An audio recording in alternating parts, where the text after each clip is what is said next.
is Mac, and this is my motorbike Mula. Together, we're going on an adventure far away from home. This is the hardest ride of my life. From Canada to the bottom of the world, through South America, this is my journey to Ushuaia.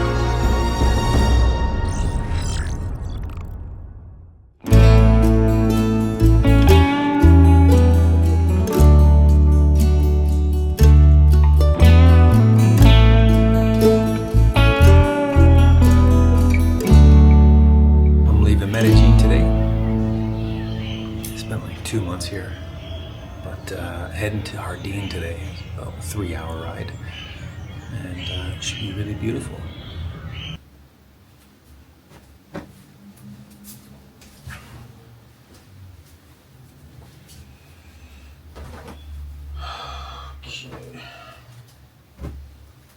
Okay, it was a pleasure.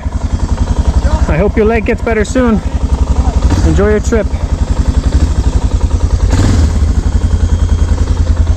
Which way do you want to go?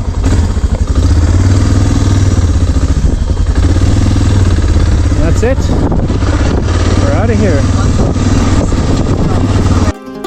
And so the long anticipated day was finally here. I spent 2 months in Medellín for 2 reasons.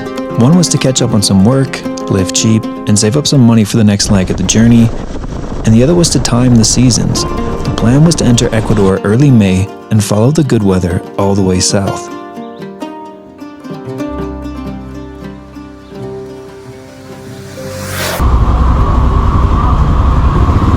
There it is.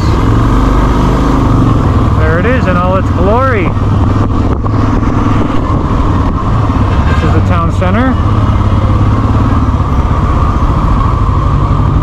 Lots of restaurants and cafes, and that is the famous cathedral. I don't know too much about it right now, but God, the architecture is stunning. Having a remote job has really been a blessing. It's opened up a type of freedom I never thought I'd have. If not for this job, I would have been home years ago. And if you're curious about the type of work I do, I'm planning to make a video about it very soon.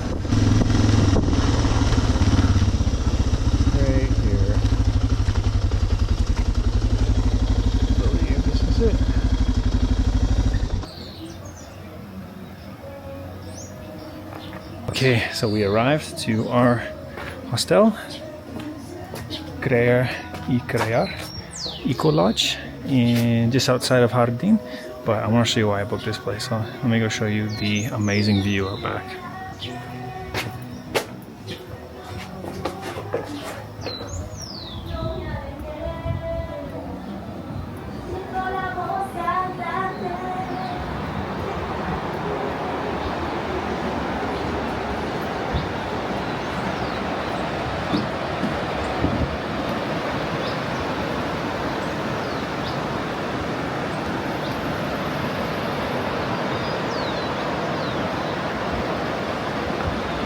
After dropping off my bags at the hostel, I wandered into town. Standing over Jardín's colorful plaza is the Basilica of the Immaculate Conception, built entirely from hand-carved stone.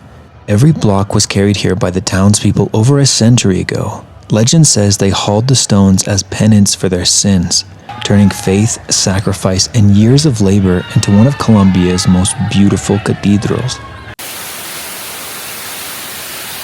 I rode to the edge of town where a small but beautiful waterfall known as Cascada del Amor is tucked away beside the road. The calming sound of the waterfall was already beginning to wash away the stress that had built up after being cooped up in Medellín for the last 2 months. The Cascada del Amor is just right there. And then just over here, we have Cascada del Deseo.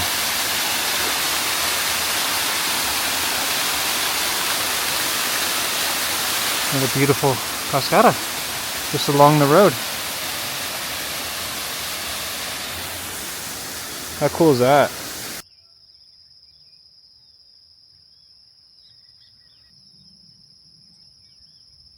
This is the spot Ava recommended I come to for sunset. So I'm not sure how amazing a sunset it's going to be today, but it's wow, it's an incredible area.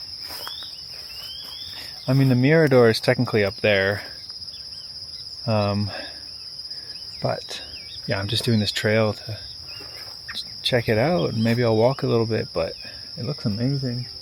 I mean, look at those trees behind me. It's just incredible. Wow. Loving this town already, just full of nature. Really needed some nature reset after 2 months in Medellín. From above, it's easy to see why so many people fall in love with Jardín. I mean, the town is literally named Garden. It's surrounded by rolling green mountains, coffee farms, and dense cloud forests. This small town feels like it's been gently tucked away from the rest of the world. The landscape stretches endlessly in every direction, and standing high above it all is the Cristo Rey statue, watching over the valley and offering one of the best views in all of Antioquia. It's the kind of place that reminds you to slow down, live simple, and take it all in. It's the kind of place that inspires you to connect with nature, to connect with yourself. If you're enjoying the content and want to see more epic adventure, I would really appreciate it if you hit that subscribe button and like the video. It's the best way to support me, and I promise you won't be disappointed. The journey through South America is just getting started, and the videos to come are going to be insane.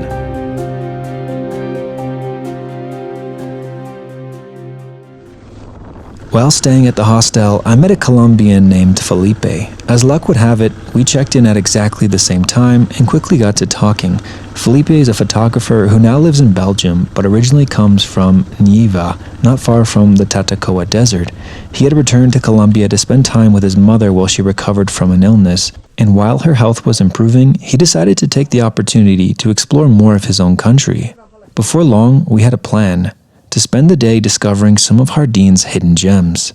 We took Mila into the mountains to begin a 45-minute trek to a unique natural attraction just outside Jardín.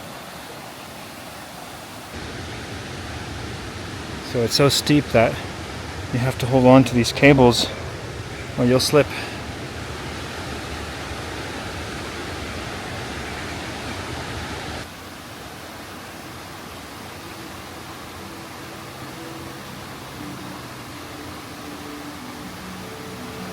After a steep descent over slippery rocks and a small river crossing through the forest, we were led to this hidden waterfall. Flowing straight through a cave carved into the mountainside.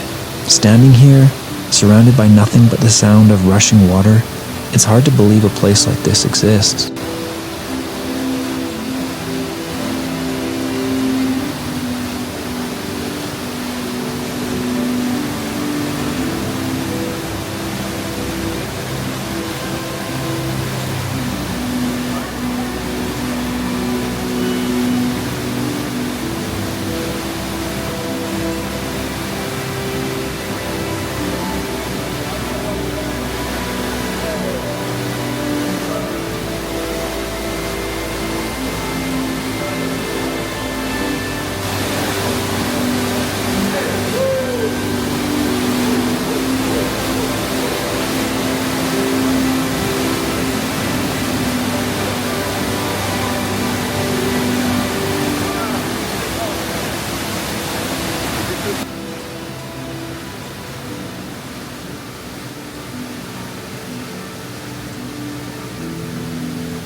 Just a 10-minute walk from the hostel is Cascada La Escalera, a tall, beautiful waterfall tucked into the edge of the forest. It's one of those places that feels surprisingly close to town, yet completely separate from it, where the sound of rushing water replaces everything else, and time seems to slow down. Not too far up the road, we were told about a secret swimming hole.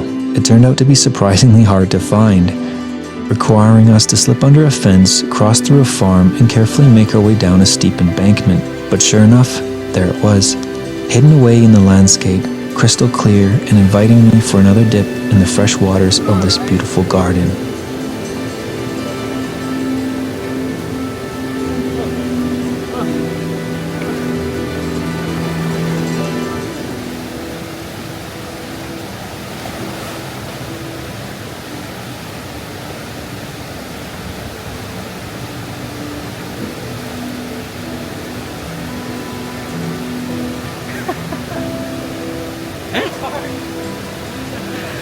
Very sexy.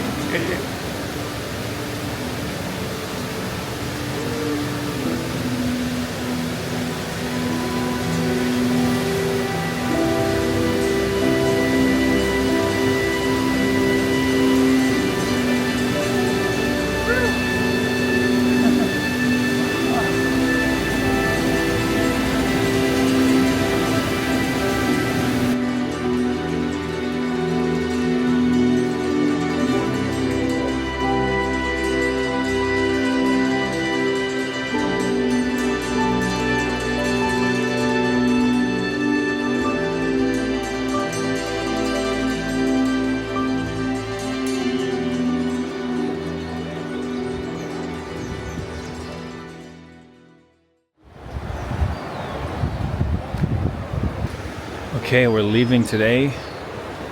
We're leaving the Eco Lodge, the Creo Eco Lodge here in Jardín, Colombia.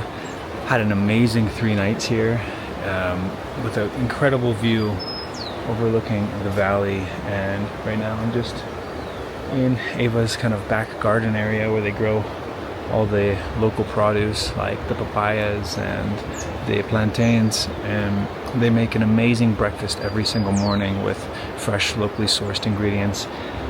It was absolutely a fantastic time here. Did lots of hikes, saw lots of nature. I feel really happy to have been here, and I highly recommend, if you pass through Jardín, staying at the Creo Lodge, the Creo Eco Lodge here in Jardín, just 10 minutes outside of town. But an amazing spot. I think best view in the town for sure. But yeah, we're gonna be taking the road from Jardín to Rio Sucio, and then we're trying to make it to Paria today, which is about 4.5 to 5 hours depending on how long this section takes me that is unpaved. So we'll be doing some off-road, and really excited about that. So yeah, should be a fun day. Should be really fun. It looks like it's gonna be a nice day, so we gotta get going though, because it's almost 10 o'clock and I wanna make it before the afternoon rains roll in. So yeah, let's hit the road. Okay, this is it. We're out of here. Is it per liter or per gallon this time? Per liter, yeah.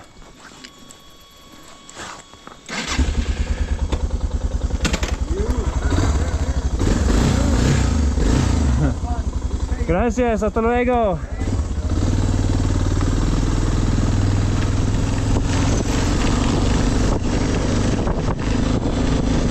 We're off.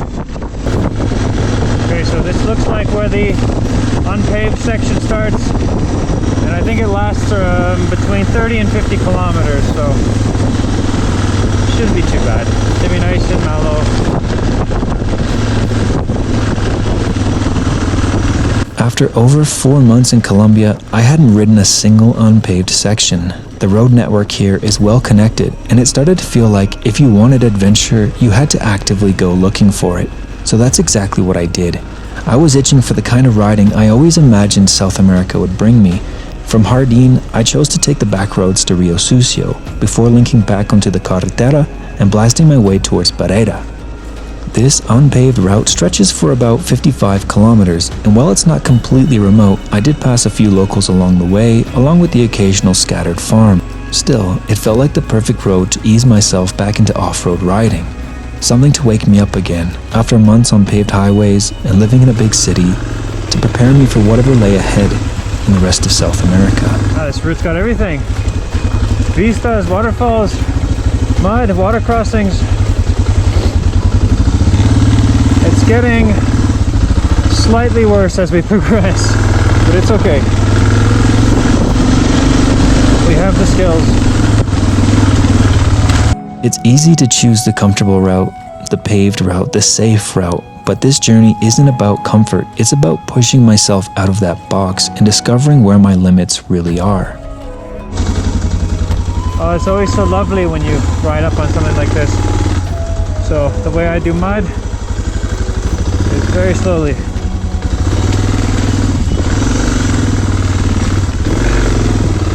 Very slowly, but also you gotta go quick, otherwise you're gonna get stuck. Okay.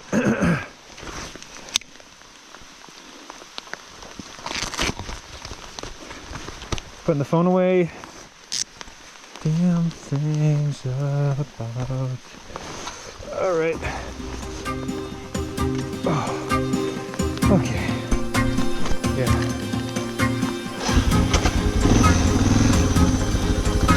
I do all that. I watch the rain stop as soon as I turn the corner.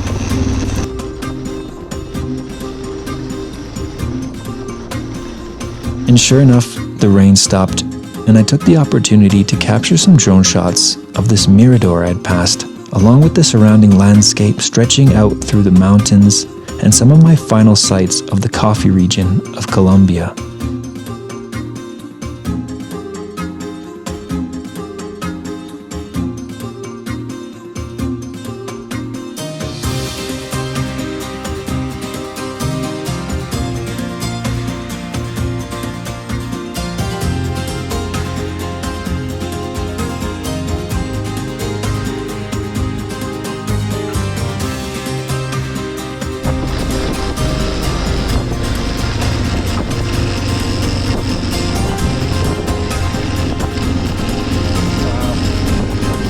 2 years and 7 months. That's how long I've been slowly traveling south.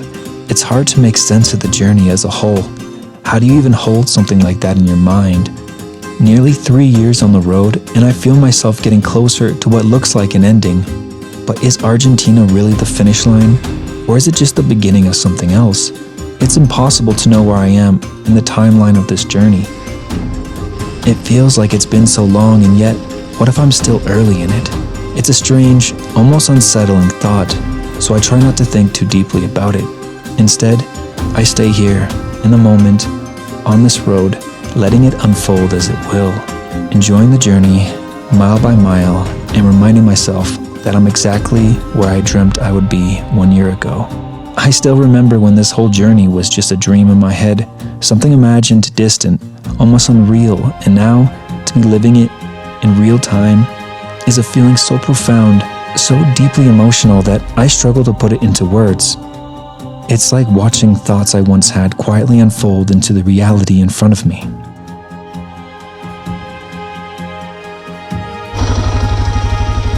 All right, we did it.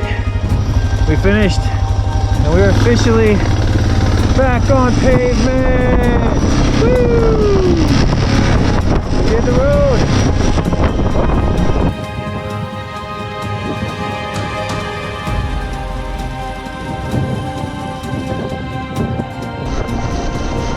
Wow, looking still so gorgeous.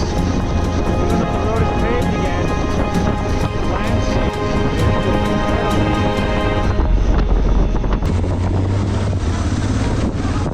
is we made it to Parera. Now I'm trying to locate my Airbnb. It's literally in the heart of downtown, but it has secure parking, so that's fine.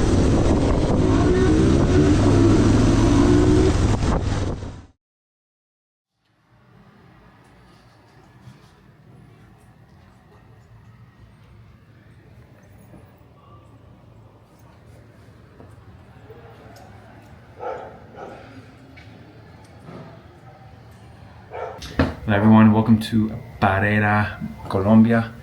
We're staying in downtown Centro de Parera, and yeah, I've been here for 3 nights actually, just kind of resting, recouping, doing some work. Today we're heading to Ibagué again, but this time kind of more into the mountains, and I'm gonna meet up with a fellow motorcycle traveler there, and we're gonna travel to Ecuador together. How exciting.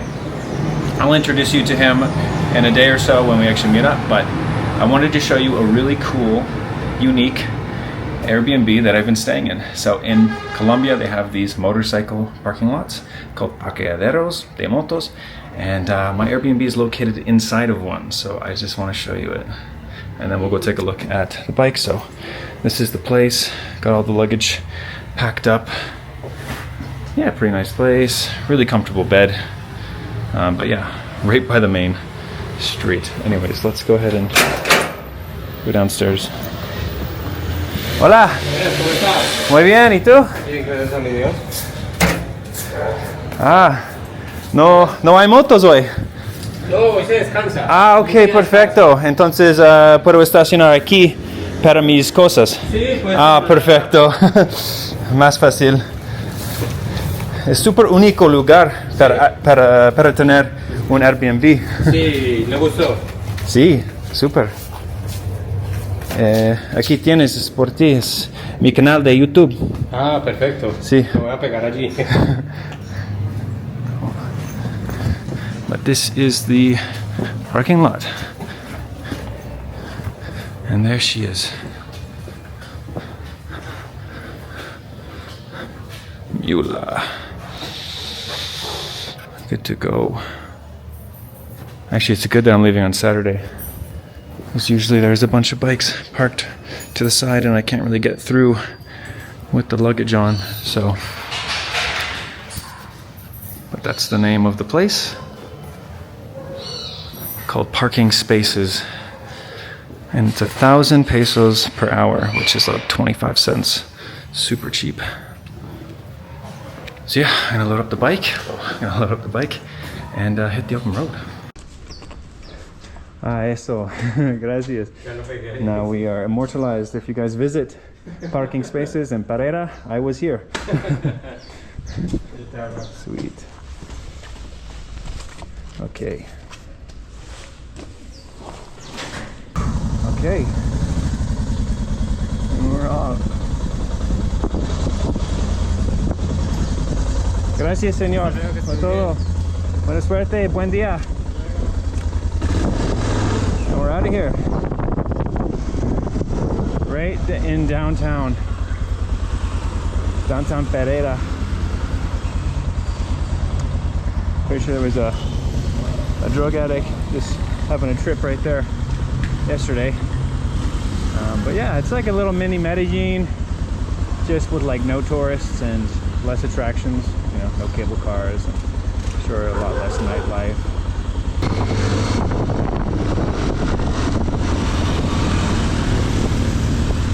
Boom, look at that, right there.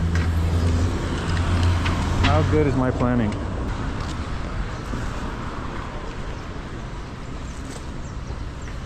And it's open. Okay. That's nothing. All right. Easy. Good to go. I don't think that even had any fees. I guess I haven't really filled you in on the plan yet, or why I'm heading back to Ibagué. When I was in Medellín, I had a decision to make about the route to Ecuador. I could continue straight down the Panamericana and explore Cali, or take a detour east through Colombia's desert. I had to remind myself that this trip isn't about efficiency, it's about taking the road less traveled and doing the things most tourists don't. So I chose Tatacoa Desert. And as luck would have it, I met a fellow Canadian through a WhatsApp group named Chris, who also wanted to ride the same route to Ecuador. So we made a plan to meet in Ibagué, and from there begin a 2-week journey together toward the border.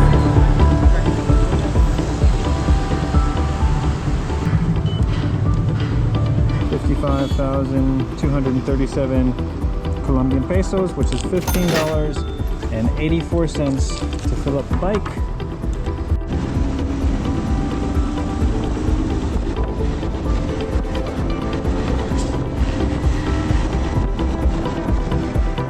My first time passing through Ibagué was with Diana, and we stayed in the center. It was also very hot then, but this time I was staying just outside of town, closer to the mountains, and the temperature had dropped significantly since the last time I was here.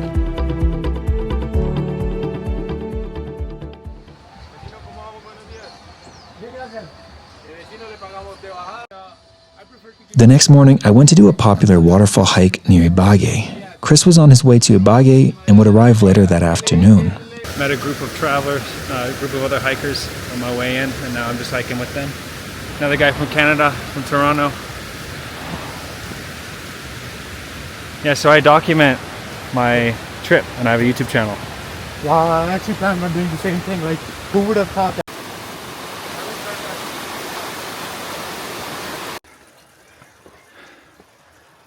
Patitos! Come on, Larry, for real? Man, it's not easy being 40. I'm sure of that. Picture there. Yeah. Muchísimas hamacas. Un vista muy increíble. Wow.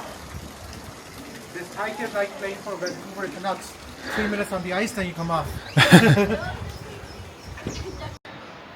Oh, there's a bench. Wow, look at it.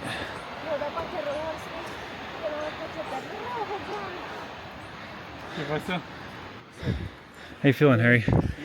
First hike in Colombia, right? Yes. You're killing it though, you're killing it. No, I'm not. Slowing you guys down. No, this is not easy, it's very steep. You know what he said before? What did he say? I want to go to the top of the I meant driving, okay? I meant driving. Fair enough, but look, you can see it. So close.